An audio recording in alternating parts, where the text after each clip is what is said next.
sei se ele perguntou, deve ter perguntado também, né? Quantos casais tem aqui? Quantos casais tem aqui? Eu gostaria que você, mesmo se a tua esposa ou o teu marido não estiver aqui, levanta aí fazendo um favor, os casais que já são casados, levante-se, só para mim assim, visualizar. Os outros ainda estão em projeto, né? Não, né? Os que estão sentados aí estão em projeto ainda, e vai ser uma boa dica para você que ainda não é casado. Amém, que Deus continue abençoando a vida de vocês.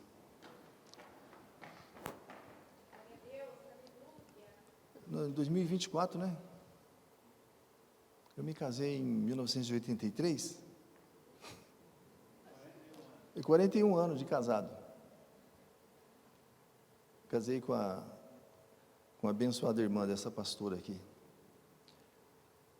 E onde eu vou, eu testemunho que, na verdade, Deus é tão misericordioso que Ele colocou a Marli no meu caminho. Porque a minha história é complicada. Essa água faz barulho assim?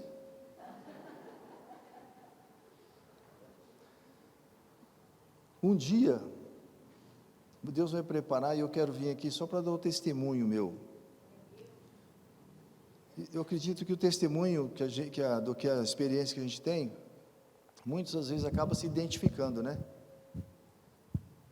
E a minha história não é a pior de todas as histórias que um ser humano possa vivenciar. Mas eu acredito que até seja uma história, uma experiência comum. Muito comum isso aí. Eu inventei de fazer, depois de fazer um curso que durante toda a vida eu protelei, porque eu sempre amei essa parte de que é psicanálise. E na psicanálise você começa a assistir e ouvir as aulas, os ensinamentos ali, e aquilo só vai reforçando aquilo que você já sempre, assim, pressentia do que realmente acontece com cada pessoa, a história, né? Mas então, eu acredito que Deus vai preparar uma oportunidade, e eu gostaria de um dia estar compartilhando aqui a minha experiência, como filho, de pais que eram promíscuos, que é uma história comum, né? Então, uma família vencedora é uma família que teme ao Senhor. Lá no Salmo 128, do verso do 1 ao 4, que é um salmo clássico, né?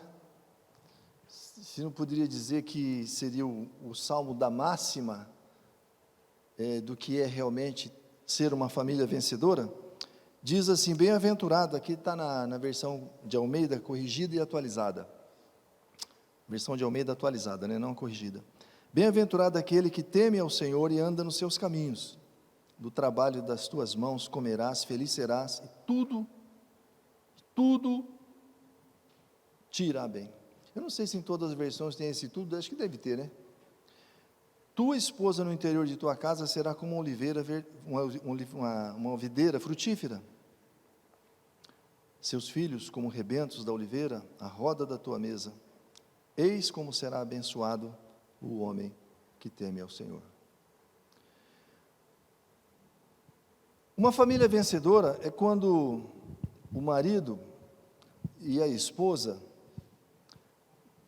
entendem, ou se eles entendem isso, já logo no início, já receberam essa orientação no início da vida conjugal, se eles entendem que vão viver para glorificar a Deus,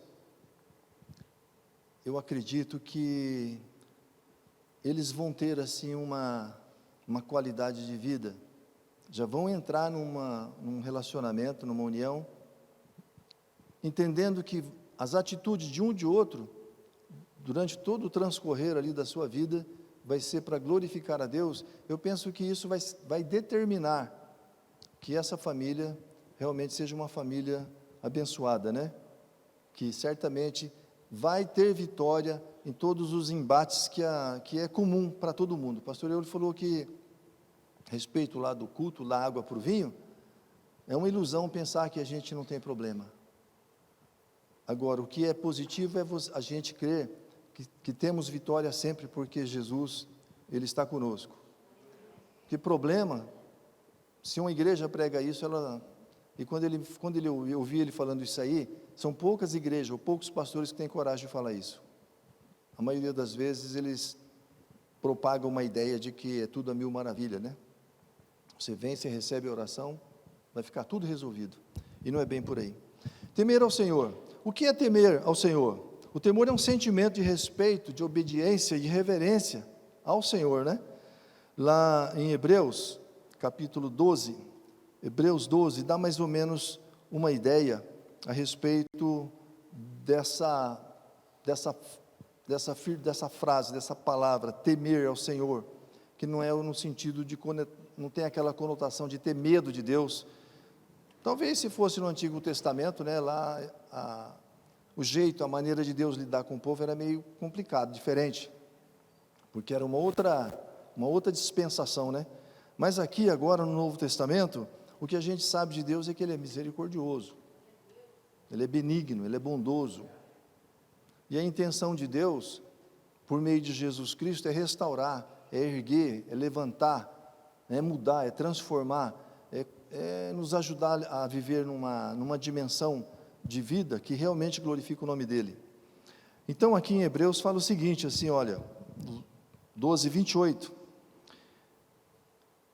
seu aqui, 28 e 29 fala, por isso, recebendo nós um reino inabalável, retenhamos a graça pela qual servimos a Deus de modo agradável, com reverência e santo temor, porque o nosso Deus, Ele é um fogo consumidor.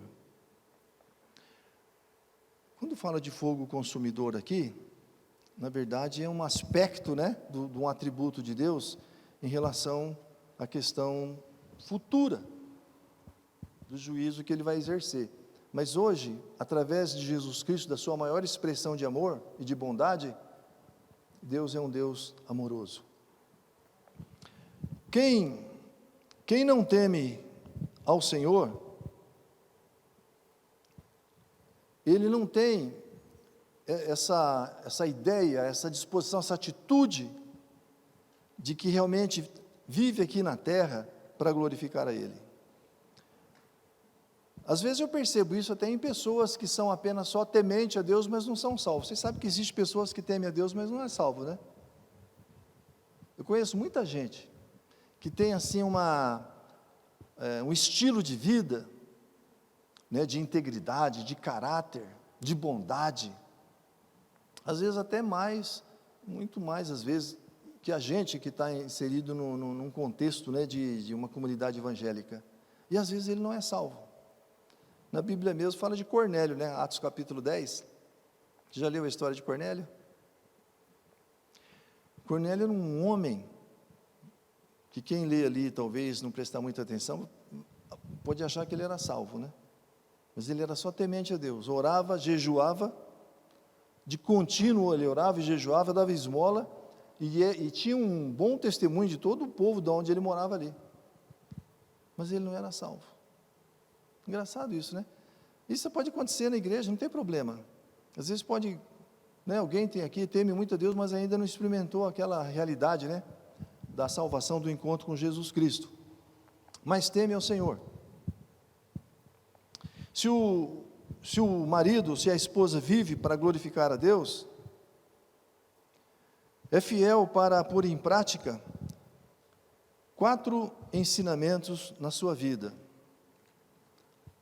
Mesmo temendo e não sendo salvo, às vezes essas pessoas fazem isso. Um homem que teme a Deus, ele é provedor, né? Isso a gente já sabe, né? É o provedor. Mas quando a gente fala de provedor, a gente pensa que é só de provisão de comida, de roupa, né? De calçado. Essa provisão de não deixar faltar nada. Tem pai que fala assim, mas vocês têm de tudo, eu nunca deixei faltar nada. Mas o homem não é só provedor de coisas materiais. ele tem que ser o provedor de fé, ele tem que ser o provedor de afeto, de amor e de carinho. E às vezes quando a gente não recebe isso, quando é criança, vai ser difícil produzir lá depois, não é? A gente só se torna capaz de produzir aquilo que recebeu. Como eu estava falando da minha história, meu pai era ausente, motorista de caminhão, não parava em casa, ficava meses fora.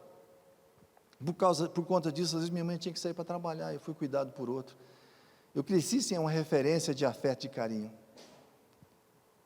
Meus filhos, né, os filhos que a gente tem, eu estava até falando, não sei para quem hoje. Eu não tinha referência nenhuma. Esse dia atrás eu pedi a minha filha caçula Milena, eu mandei uma mensagem para ela, falei, filha, eu te amo. E me perdoe por não ter suprido vocês, todos vocês, eu tenho 3 filhos, o Miqueias, a Kézia e a Milena, do amor que era necessário, porque eu não tinha recebido. Então, um pai, a gente tem que ser provedor disso. Nós temos que, o encontro com Jesus vai trazer para nós essa noção, essa compreensão, essa libertação, porque no meu entendimento, uma pessoa ela só ama quando ela é livre. Se você não é livre, você não consegue amar. Alguma coisa, tem algum atrapalho, alguma barreira. Então, o homem que teme ao Senhor, ele é provedor. O homem que teme ao Senhor, ele, hoje, não sei se você já ouviu falar, está na moda agora falar assim, as meninas aí, fica atenta. O homem bom é o macho alfa.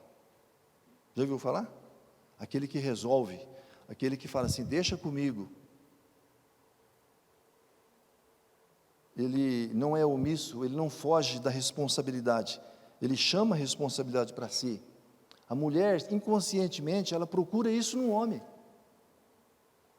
Você que é marido, você que é esposo, e às vezes se ele não tem esse perfil, a esposa que percebe, tem um casal lá na igreja onde eu pastoreio, a mulher ela toma a frente de tudo, eu não vejo nenhum problema nisso, mas eu penso que ela precisa chegar e falar assim, olha, eu estou pensando em fazer tal coisa, o que você acha? Ela tem que participar, ela tem que respeitar essa posição, ela tem que colaborar para que ele torne esse macho alfa. Deus criou o macho alfa, entendeu? Aquele que vai atrás, que corre atrás. Esse homem que teme a Deus, ele é companheiro. A graça e o amor de Deus nos ensina, nos traz noção desse companheirismo que precisa haver, né? Ele é fiel e amoroso. E a mulher que teme a Deus? Essa mulher, eu não vou ficar citando aqui os versículos, porque senão vai demorar, né? Você já conhece, Provérbios 14:1 fala o quê? Mulher sábia, ela é uma mulher sábia. Uma mulher sábia, se ela não é sábia, se ela não tem noção de que é sabedoria, ela vai orar e Deus vai dar, com certeza. A mulher sábia é uma mulher atenta a tudo.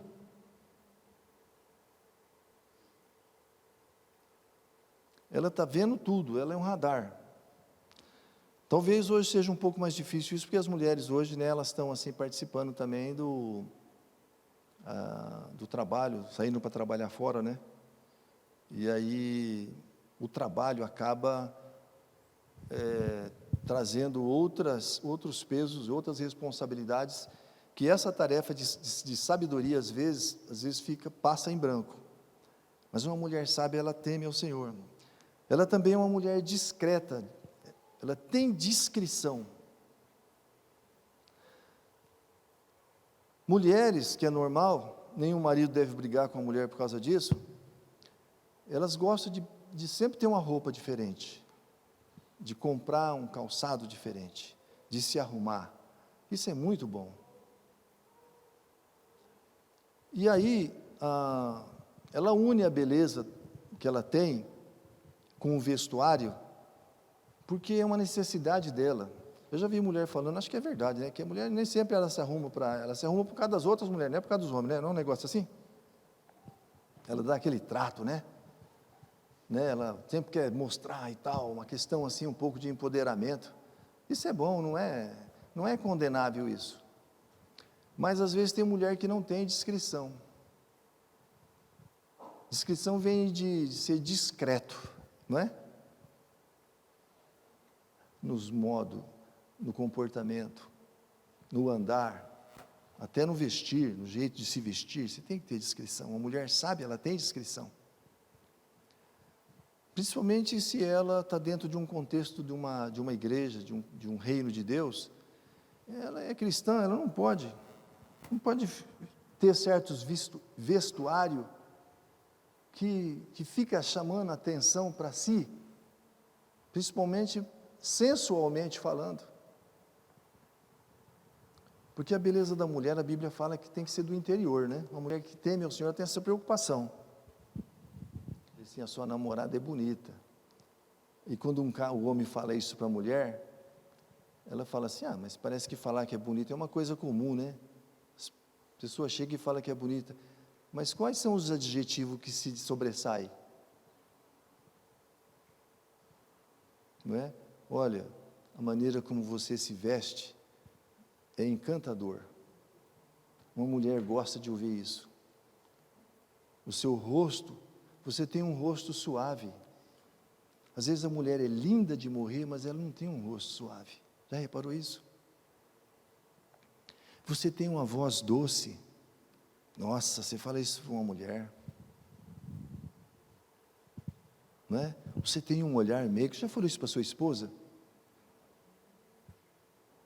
Você tem um sorriso tão lindo.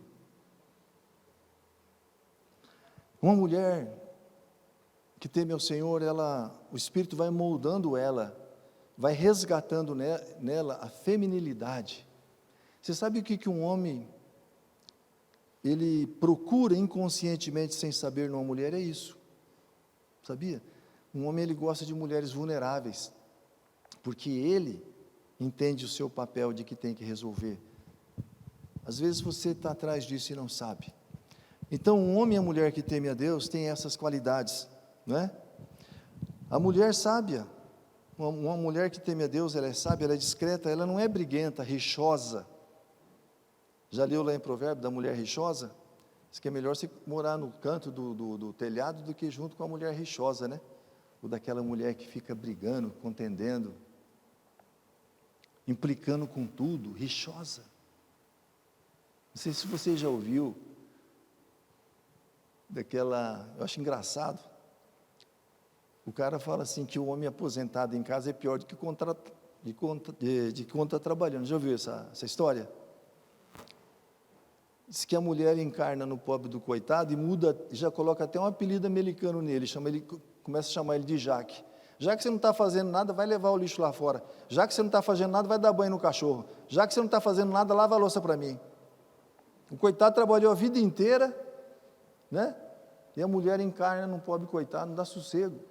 Ele rodia a casa inteirinha, entra no quarto, vai deitar, a mulher chega no quarto e fala, eu vou limpar. E ela vai limpar, sabe um lugar que as mulheres nunca limpam, que é em cima do guarda-roupa. Na casa de todo mundo, em cima do guarda-roupa é sujo. Para quem não tem o guarda-roupa embutido, pode passar a mão que é sujo.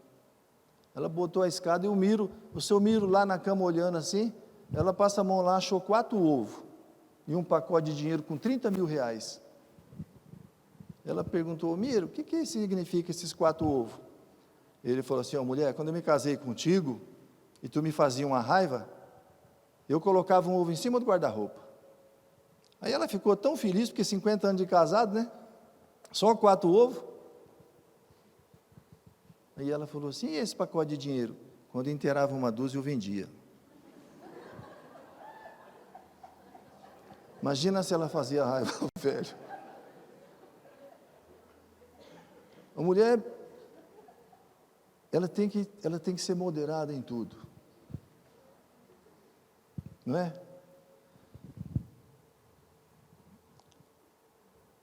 Ela tem que ser uma mulher virtuosa, isso biblicamente falando, organizada, limpa, administradora do lar, ela não administrar e distribuir os afazeres. Hoje eu estava falando com as namoradinhas do Esteve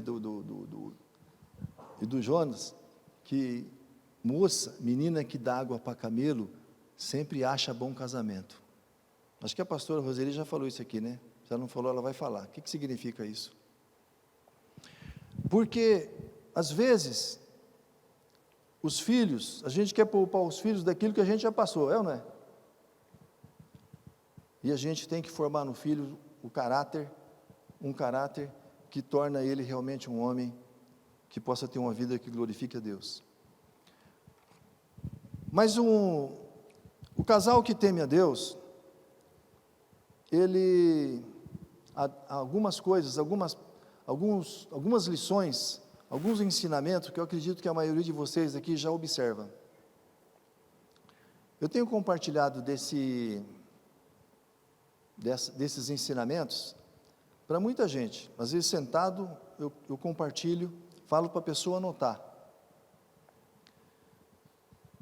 Eu até pensei, né, quando o pastor Euler me convidou, eu falei assim, olha, eu vou ver se consigo arrumar uns papel e uma caneta, para que você anotasse aí. Se você tiver caneta, se quiser anotar no rosto aqui da sua Bíblia, se tiver espaço, é interessante isso aqui, porque até hoje, o que eu consegui, assim,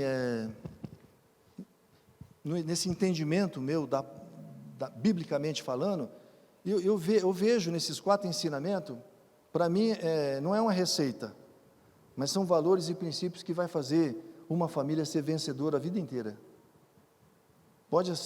Alguém pode até acrescentar alguma coisa a mais, ou subtrair. Esse casal que teme a Deus, e que tem assim, acredito que por esse tema pode levar você daqui para frente a falar assim, não, eu vou ser uma família vencedora, de agora para frente, eu vou ser uma família vencedora. Eu nunca tinha pensado sobre isso, mas eu vou ser agora.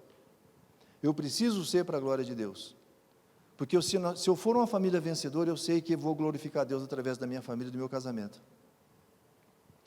Primeira coisa, se caso você não consertou ou não reparou, ou não resolveu isso, você pode resolver ainda, em vida, nunca é tarde.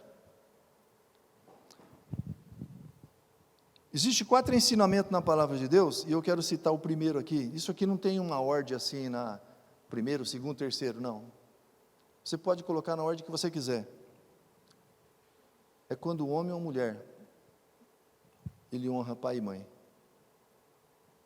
Se você casou, e se você trouxe para essa nova vida, para a sua família que você vai formar, se você deixou algum enrosco lá atrás, ou com o pai ou com a mãe, e você não resolveu isso,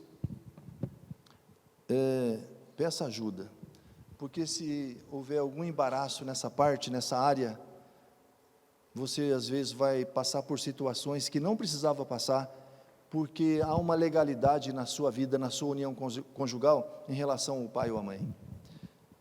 Antigamente era comum ficar sabendo a história de pessoas que casou para fugir de casa, para fugir do pai ou fugir da mãe.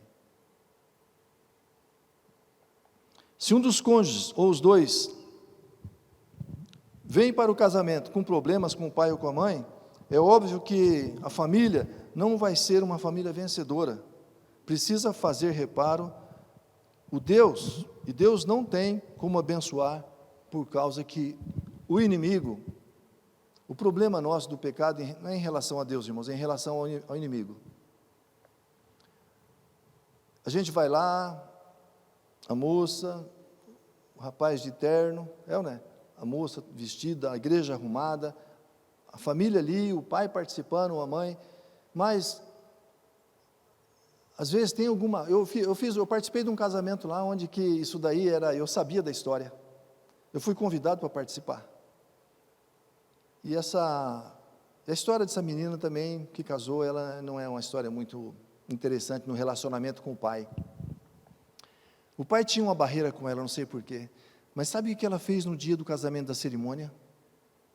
Deram uma bacia com água, ela pediu para que tivesse uma bacia com água, ela foi lá e lavou o pé do pai e da mãe, e ele começou a chorar, no dia da cerimônia. Esse casamento foi ano passado, eu guardei, e quando ela leu, o voto que ela fez com o marido dela, eu achei tão lindo o texto que eu guardei para mim, eu pedi para mim. Eu achei tão interessante aquilo, porque eu conheci essa menina, casou desde criança.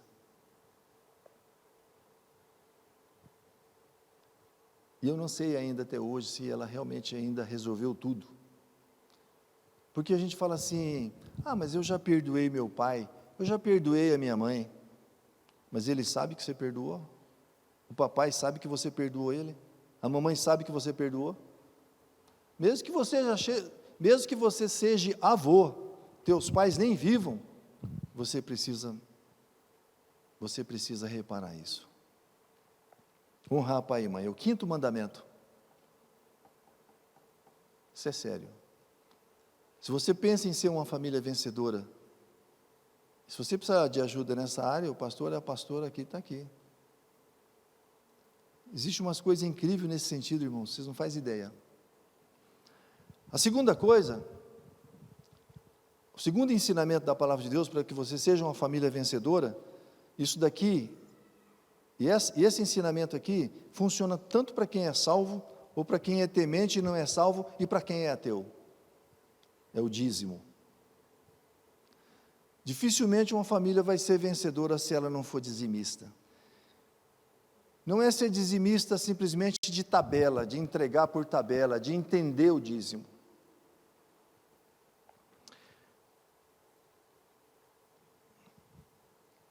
Eu conheci já várias pessoas que não conhecia, não cria no Evangelho, não era de igreja, mas que separava o dízimo. Não sei por que cargas d'água, ele separava o dízimo e entregava, ou dava para uma família, ou entregava em qualquer igreja. Por que Abraão separou o dízimo a Melquisedeque? Lá em Gênesis capítulo 14, de 18 a 20, Abraão, depois de ter saído vitorioso de uma guerra, ele foi até um sacerdote chamado Melquisedeque.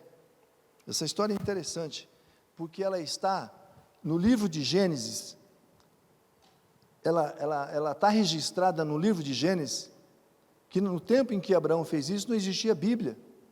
Então tem gente que fala assim, mas dízimo é da lei. Dízimo não é da lei. Se você que já dá o dízimo, você que é uma família, o esposo e a esposa trabalha e dá o seu dízimo, tenha esse entendimento.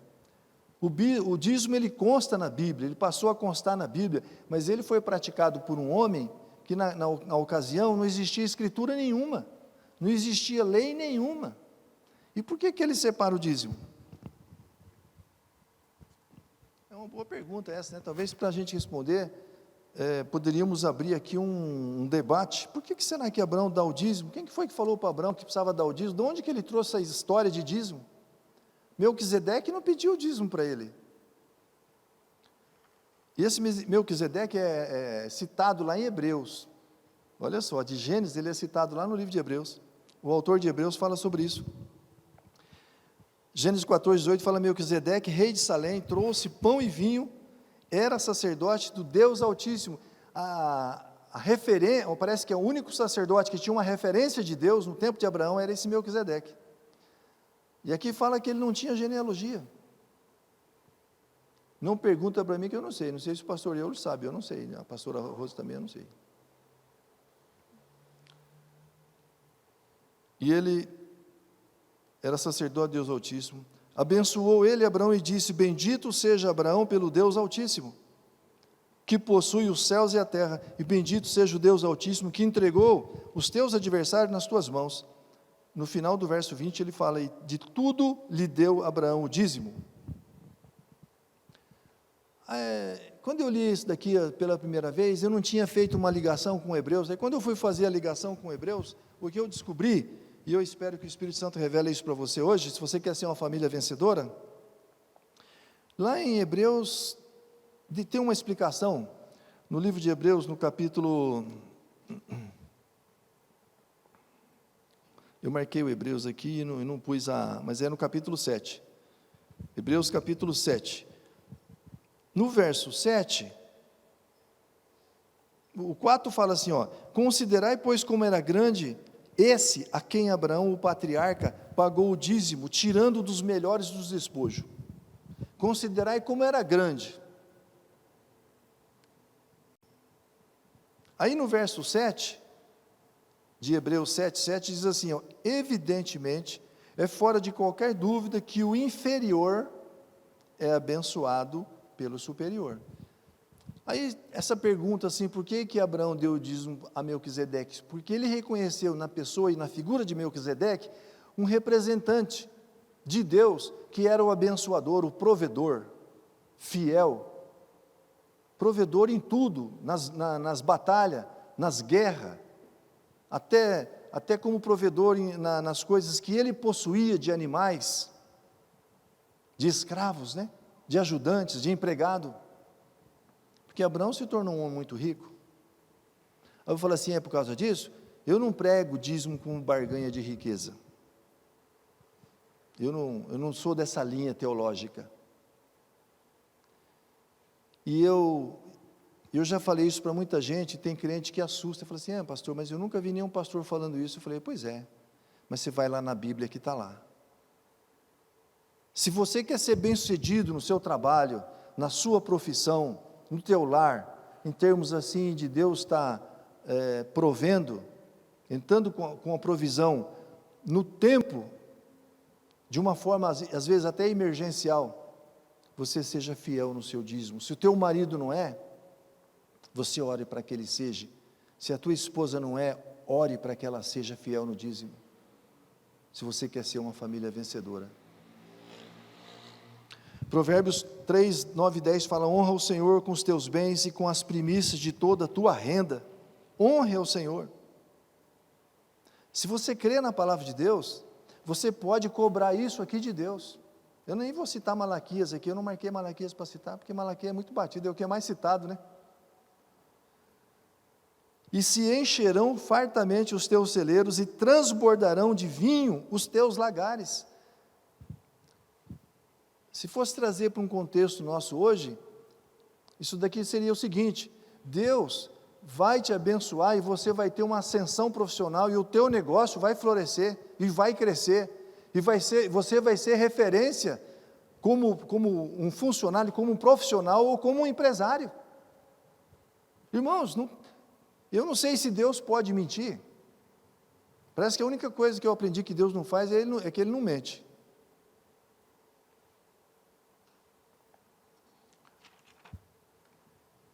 E aí eu coloquei aqui em terceiro lugar, um negócio que assim, esse é mais complicado, que é a língua. Você já prestou atenção nessa questão da língua?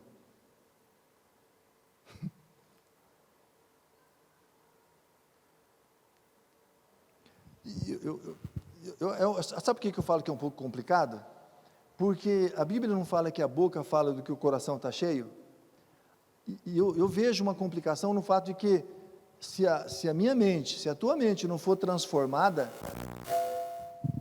a língua só vai produzir bobagem, só vai produzir prejuízo, só vai produzir morte,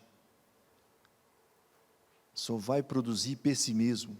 Sabe aquelas pessoas que falam assim, não adianta, não tem jeito, não vai dar certo. Aí você teme a Deus, você dá o dízimo e as coisas estão dando errado, por quê? Por causa dessa bendita, desse pequeno membro chamado língua, que lá em Tiago fala que ela põe uma carreira e a existência e o inferno em chama. Você já parou para pensar que uma das coisas que Deus mais abomina, de 6 coisas que é citada no livro de Provérbios, é aquele que espalha, mas aqui o caso não é desse, de espalhar contenda entre irmãos. Lá em Provérbios tem uma lista lá que fala, tem 6 coisas que Deus detesta, odeia, e a 7ª Ele abomina. Você quer ser uma família vencedora, você tem que pensar sobre isso. Mas pastor, eu não consigo, quando eu vi, já falei, já escapou. É ou não é? Sabe por quê? Porque a mente não foi renovada. E para que ocorra uma renovação da mente, você tem que gastar muito tempo com a palavra. Você quer ser uma família vencedora?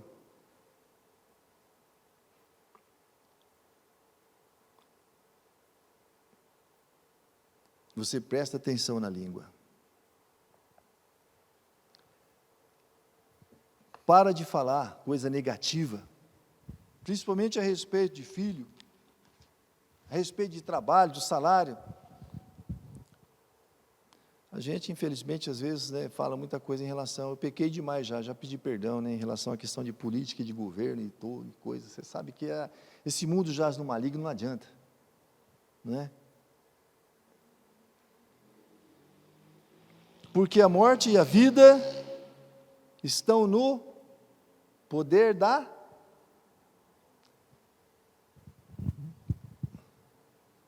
Vocês lembram quando Jesus, o Jairo, principal da sinagoga, o chefe da sinagoga, foi atrás de Jesus, porque a filhinha dele estava quase morrendo? E aí, ele chega lá, ele se ajoelha, o principal da sinagoga. Ele já cria em Jesus faz tempo, mas ele, com medo de ser expulso, de ser excluído,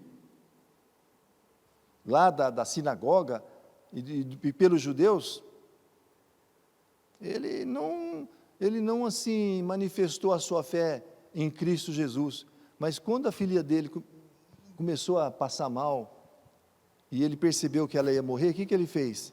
Ele falou, que se dane minha posição, que se dane a sinagoga, o meu cargo, que se dane. Ele chegou lá e implorou para Jesus, falou, Senhor, vai lá na minha casa, impõe as tuas mãos sobre minha filha e ela viverá. E Jesus vai indo e depois encontra a mulher, né, lembra? Aí teve que parar, atender, perguntar e tal. Aí chegou um pessoal da casa de Jairo e falou assim, não precisa incomodar mais o mestre, que a tua filha morreu. Olha só. Tudo bem, né? Não vou julgar aquele povo, porque a gente no lugar dele talvez faria a mesma coisa. Sua filha já morreu, deixa ele aí, não precisa mais. Aí, o que ele falou para Jairo? Não temas, crê somente. A irmã de Lázaro, diz que Lázaro era um menino, diz que era um menino que tinha um adolescente de 18 a 20 anos de idade, né? Ele morreu. E Jesus foi lá, demorou para ir lá de propósito, você sabe dessa história, né? Aí, não sei se foi Marta ou Maria, falou assim, já cheira mal. Por que eu estou falando isso para você? Porque a gente costuma falar isso. Você vai no médico, ou o irmão, a irmã, a vizinha, conta um negócio para você, fala assim, o médico falou que eu tenho só 1 ano de vida.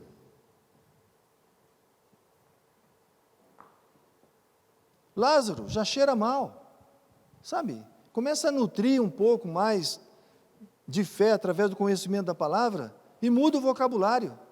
O médico falou, ele é o dono do quê? Ele é o dono ali do diagnóstico que ele vê no exame, mas ele não é o dono da vida. Deus pode reverter as coisas. Hoje de manhã eu estava orando para uma menina, uma mulher casada, chama Jaqueline, lá de São Paulo, porque ela deu um problema nela lá. A mulher falou o nome da doença, mas eu não guardei. Um negócio que começa a dar na pele e tal, uma doença que não tem cura.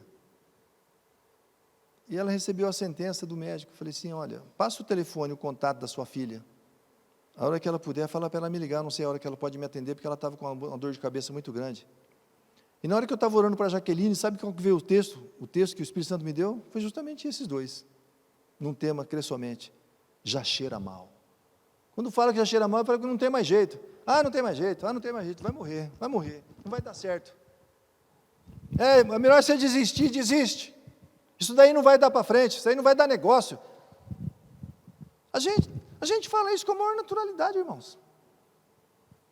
Um casal que quer ser uma família vencedora, ela vai tomar cuidado, ela vai vigiar a língua.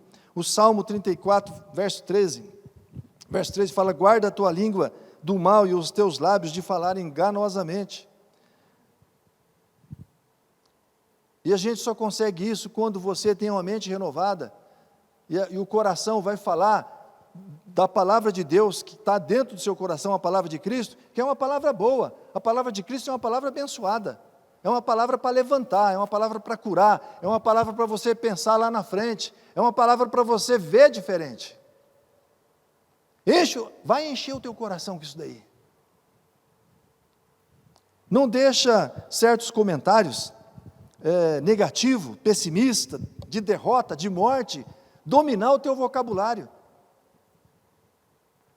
Porque você vai falar assim, pastor, eu faço de tudo, eu vou na igreja, eu participo da oração, eu dou meu dízimo, mas as coisas aqui estão complicadas.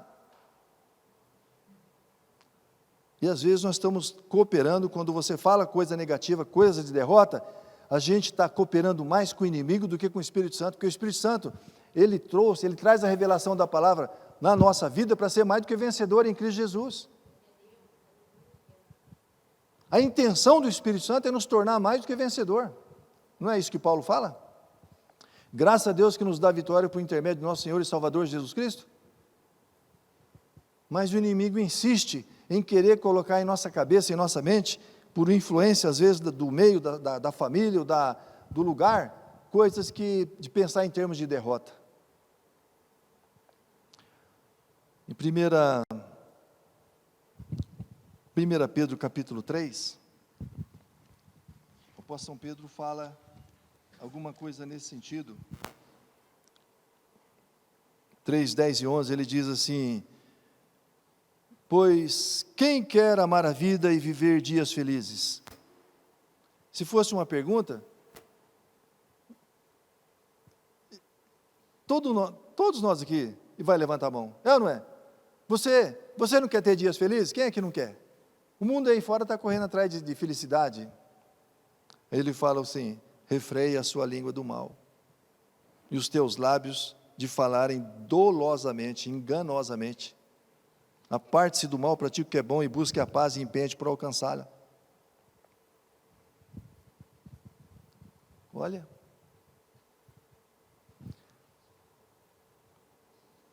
em Provérbios 10, 19 fala assim: na multidão de palavras não falta transgressão, mas o que modera os seus lábios, esse é prudente. O princípio, o temor do Senhor é o princípio da sabedoria. E nós somos filhos e filhas de Deus. Temos o Espírito Santo. Vamos ser sábios. Vamos mudar o nosso vocabulário. Não é? O sábio, ele não fala asneira, não fala besteira, não fala coisa negativa. Vai dar certo. Você está bom, ô fulano? A pessoa está lá com câncer terminal, que o médico deu 30 dias, 60 dias para ele de vida. Você está bom, fulano? Eu estou bom hoje, mas amanhã eu vou estar melhor. Está mentindo? Tá. Mas a fé, às vezes, ela é assim mesmo. Recebe a cura aí. Você está curado, irmã? O joelho parou de doer? Não. Mas você já está curada, né? Não está doendo. Não, irmã, você já está curada.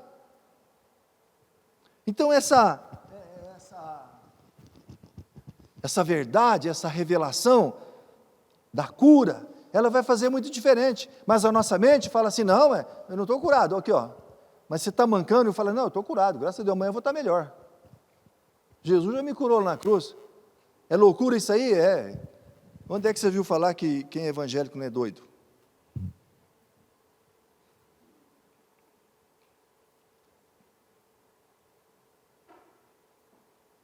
Eu, pelo menos, eu creio assim, você me desculpa. Lá na minha igreja tem umas irmãs lá que, não sei se aqui, elas têm dor no corpo inteiro, né? Ela sente dor no corpo inteiro. Tem uma irmã lá que tem dia que ela está com dor no lugar. E esse tempo atrás apareceu uma dor aqui em mim, aqui na clavícula. Eu já tive dor aqui, embaixo, né? Apareceu do nada, eu não bati em nada. Eu falei, Senhor, obrigado pela cura. Obrigado pela cura do meu braço aqui.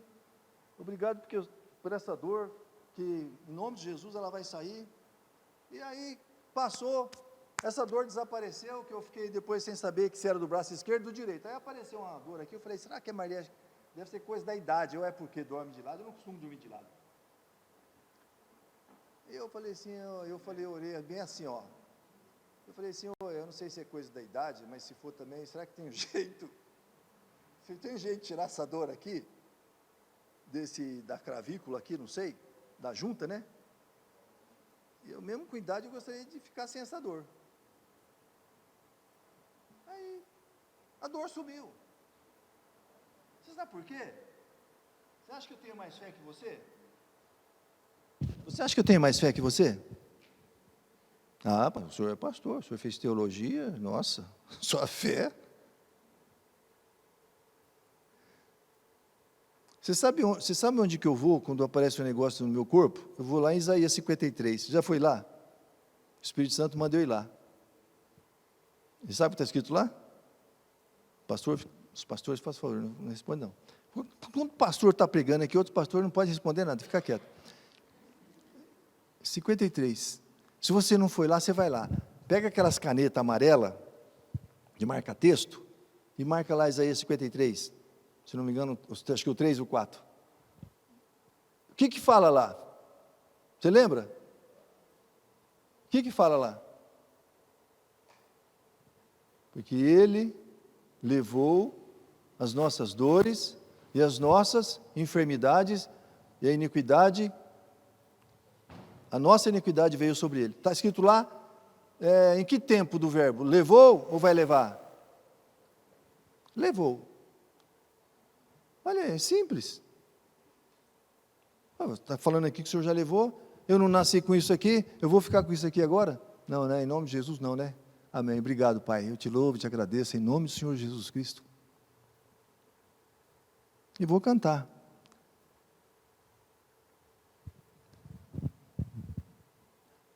Quando você estiver passando assim por um momento que é a meia-noite na sua vida, fale, eu vou sair daqui. Eu vou me erguer, o Senhor vai me tirar daqui. O Senhor vai mudar essa situação, o Senhor vai mudar esse quadro. Eu creio em nome de Jesus. E por último, papai, não tem relógio aqui, gente? Já vou terminar, irmãos. A última, você anotou aí? O 5º mandamento. O 5º mandamento. Isso é sério, hein? Dízimo. Não dê o dízimo só porque falaram para você que precisa dar. Dê o dízimo com entendimento. Língua. Se você teme a Deus, presta atenção no seu... Se eu estiver perto de alguém que falar um negócio, eu, peraí, irmão, vamos mudar esse negócio aí. Muda esse negócio aí, vamos mudar isso aí, né? Vocabulário de quem tem que mudar, irmãos. E o 4º agora, e o último. Semeia. Semeia. Bom, você já está semeando, não é? Você não tem como evitar não semear. Honra pai e mãe, dízimo, toma cuidado com o que você fala, a sua língua, e semeia. A palavra de Deus lá em Gálatas fala assim, tudo que o homem semear, ele também vai colher. Uma família vencedora, ela vai semear o quê? Discórdia, briga, disputa. Vai semear inimizade? Gálatas 6. Olha só que interessante. Eu marquei aqui um versículo lá em Lucas. Lucas capítulo 6, verso 37. Lucas 6, 37. Quando se trata de semear. 37 fala, não julgueis e não sereis julgados, né? Não semeia julgamento, condenação, não semeia essas coisas, não semeia erro na vida do outro, porque a gente tem uma trave, que Jesus falou assim, você tira a sua trave, para depois você tirar o cisco do irmão, do olho do seu irmão, né? Você está com uma trave aí, você sabe que trave é aquela vigota assim, ô irmão, você está com um cisco aí no olho aí, ó, você pensa, ó, não está, você está semeando julgamento. E Jesus falou assim, tira a trave, mas não tem como tirar a trave, porque a trave é o quê? É aquilo que a gente é. Aí no 38 ele fala, dai e dar-se-vos-á boa medida, recalcada, sacudida, transbordante, generosamente vos darão, porque com a medida com que se tiver medido, vos medirão também. Então se a gente está semeando o tempo todo, eu não sei o que você está semeando. Se o seu coração está cheio da palavra de Cristo, você só vai semear generosidade, vai semear respeito, você vai semear amor, vai semear compreensão, vai semear doçura. Mas se a gente estiver estilando, né, julgamento, ódio, maledicência, calúnia, Romanos fala, não torneis a ninguém mal por mal. A pessoa semeou mal na sua vida, semeie o bem na vida dela, ore por ela. Não queira pagar o mal que você percebeu que aquela pessoa fez para você, revidando na mesma altura.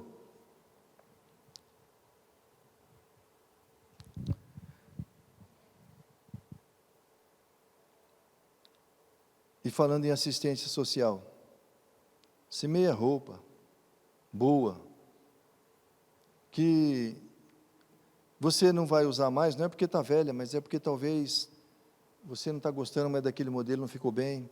Semeia favor, sorriso, compreensão, semeia bondade, dinheiro, respeito, semeia o pão. A igreja metodista lá em Dracena é uma igreja pequena, mas nós mandamos lá uma oferta para a tragédia, por aqueles que foram vítimas da tragédia de Rio Grande do Sul, e depois nós estamos mandando materiais de limpeza e de higiene. Não sei se vocês mandaram, não importa, sei lá, que já falaram de lá do Rio Grande do Sul, são pessoas que estão numa situação precária, a gente está semeando. Olha, eu vou falar para vocês, sabe que essas 4 coisas que eu comentei aqui, essas lições, esses ensinamentos, o pastor Eulio e a Rose está aqui, eles são testemunha disso, são coisas que eu estou falando, porque são coisas que eu tenho vivido na minha casa, na minha vida. Todas essas coisas que eu falei aqui, apesar de ter tido uns pais ausentes, meu pai quando morreu de acidente na estrada. A minha mãe, antes de morrer, ela me procurou para conversar comigo. Ela veio pedir perdão para mim. No leito no hospital. Eu perdoei. Eu perdoei ela. E tenho semeado isso, a minha esposa muito mais do que eu. Honrar pai e mãe. Entregar o dízimo. E semear na vida das pessoas. Jesus falou que nós somos sal e luz do mundo, né? Veja a tua família, a tua casa como um farol, né? Tem muitas famílias, muitos casais perdidos aí. O navio, quando estava perdido no mar, quando ele via um farol, ele se dirigia falando assim, olha, agora nós estamos salvos. Feche teus olhos. Deus e Pai, eu oro para que o Teu Espírito Santo, que por meio da Tua graça e da ação do Teu Espírito Santo, em nossas vidas, na vida desses irmãos e irmãs que estão aqui, de cada família que está aqui, ó Pai, o Senhor chamou-nos em Cristo para ser famílias vencedoras. Oro para que o Teu Espírito, ó Deus, ministre esses ensinamentos na vida de todos os casais, todas as famílias que estão aqui, ó Pai.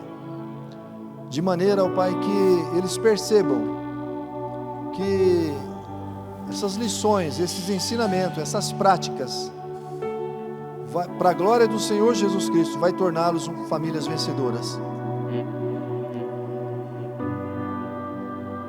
No dízimo, no cuidado com a língua, no cuidado a Deus, em semear, em ter essa disposição de semear pela fé, com um amor cristão, e ó Pai, não honrar pai e mãe. Se houver, ó Pai, algum casal, algum homem ou uma mulher, que talvez tenha se lembrado no momento aqui, ó Pai, de alguma situação que deixou em casa, antes do casamento, oro para que o Teu Espírito Santo, ó Deus, conduza, trabalhe nesse processo, e ó Deus, para que tudo possa ser, ó Deus, resolvido, perdoado, falado, confessado, para que a cura, ó Deus, venha sobre essa pessoa, sobre essa mulher, sobre esse homem, e ó Deus, e essa família seja realmente, ó Deus, uma família vencedora, para a glória do Senhor Jesus Cristo. Que eles estejam, ó Pai, que andem na Tua luz, que andem na Tua presença, e que, ó Pai, tenham um coração grato por estar fazendo parte de um projeto tremendo e grandioso, ó Pai, que é uma família que o Senhor tem plantado e chamado, Senhor. O Senhor continue abençoando as famílias dessa igreja, que compõem essa igreja, que essa igreja, ó Pai, através das famílias que estão aqui, ó Deus, venha causar impacto, venha ser, ó Deus, um farol, onde venham servir, ó Pai, de guia, para eles experimentar, ó Pai, ó Deus, uma qualidade de vida, ó Deus, vencedora. O Senhor continue abençoando o ministério dessa igreja, através do pastor Leandro, da Roseli, da pastora Roseli. E, ó Pai, que eles juntos, Senhor, juntos aqui, ó Pai, eles sejam um modelo, ó Deus, de famílias abençoadas e vencedoras, para a Tua glória, em nome do Senhor Jesus. Amém.